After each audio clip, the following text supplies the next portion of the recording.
If you or a loved one are going off to college this year, or really any new school experience, keep watching. You just might save a life.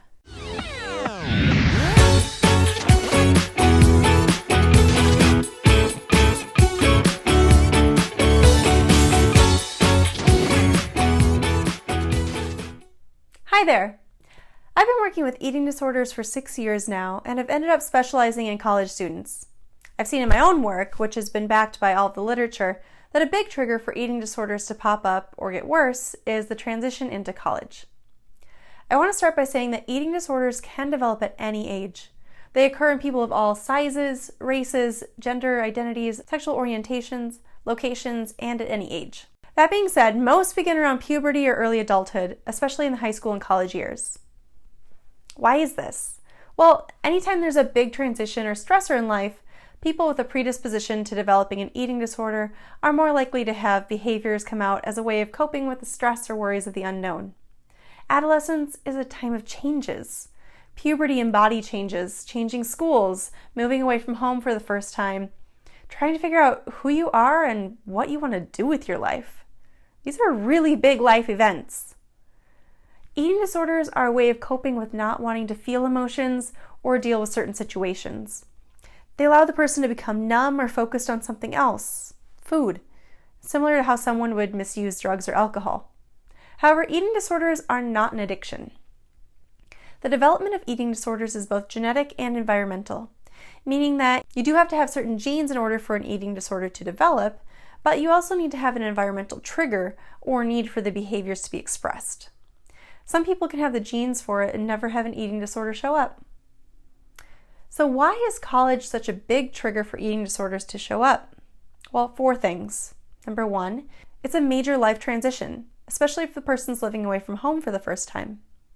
2, it's shortly after puberty, hence a normal time of eating disorder development, as hormones and body changes can create the feeling of not belonging in their body. 3, they may feel out of control with all the changes happening in life, and what they eat may feel like the only thing they have control over. For the first time, they have complete autonomy about what foods they choose to buy instead of whatever was at home or put in front of them. And number 4, the pressure of college, whether it's self-imposed or parental, can cause feelings of not being good enough, and controlling food and body can create a sense of accomplishment for these individuals. An additional reason for many is the desire, whether or not it's on a conscious level, to not want to grow up and deal with normal adult things like bills, laundry, and scheduling appointments for themselves.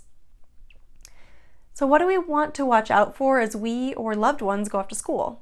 Well, some potential signs of eating disorder behaviors are: you skip meals regularly, you notice you're not as hungry as you used to be despite more activity or less sleep, you think about food more than 2 or 3 hours a day, or you constantly think about the next thing you're going to eat or what you just ate, you start calorie counting or being obsessed with macros or other means of quantifying food, you eat mainly by yourself because you don't feel good eating around others, or you feel judged by others for your food choices.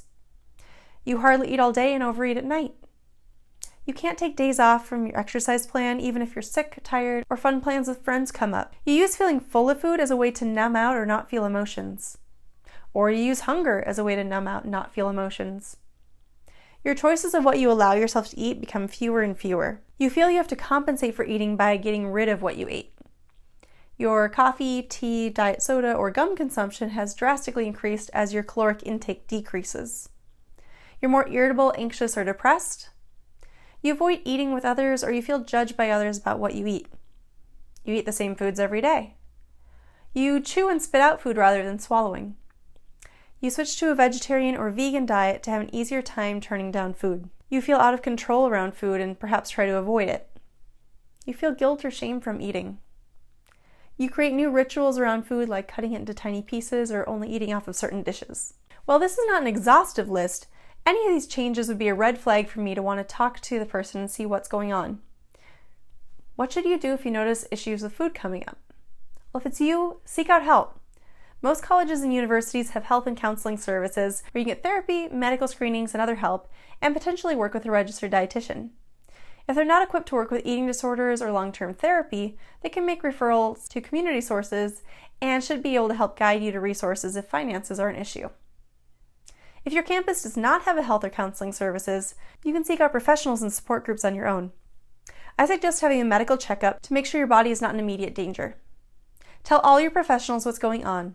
Eating disorders often mask themselves well and can't be treated effectively if they don't know what's going on. Then I would look for a therapist and/or dietitian who specializes in eating disorders. They'll help you find better ways of coping with stress and make sure you're getting proper nutrition so that your body functions at its best.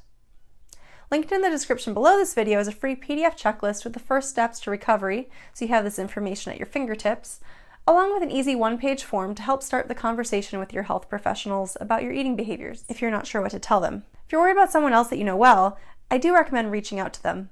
Approach your friend from a place of love and concern for their health and safety. Use I statements, which do not put the blame on your friend. They sound like, "I'm concerned that I see you going to the bathroom after each time that we eat. I've heard you throwing up."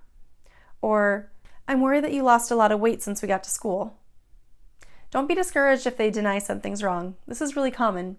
Most of the time people don't want to be found out, or they don't think that it's that big of a problem. Try to create a safe space to talk about any problems that they have.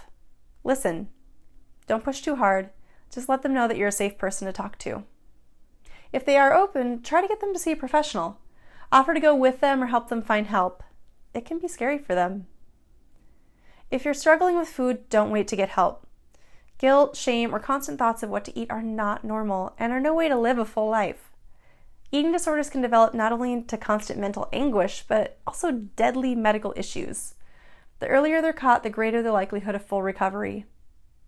You are allowed to eat, and you are enough just as you are. If you need help, please check out the links below this video to find someone to talk to. For people in states that I'm licensed in, I can work virtually with you to help you through an eating disorder. Please check out the details page of my website for more information. Please share this video with anyone that you think might benefit.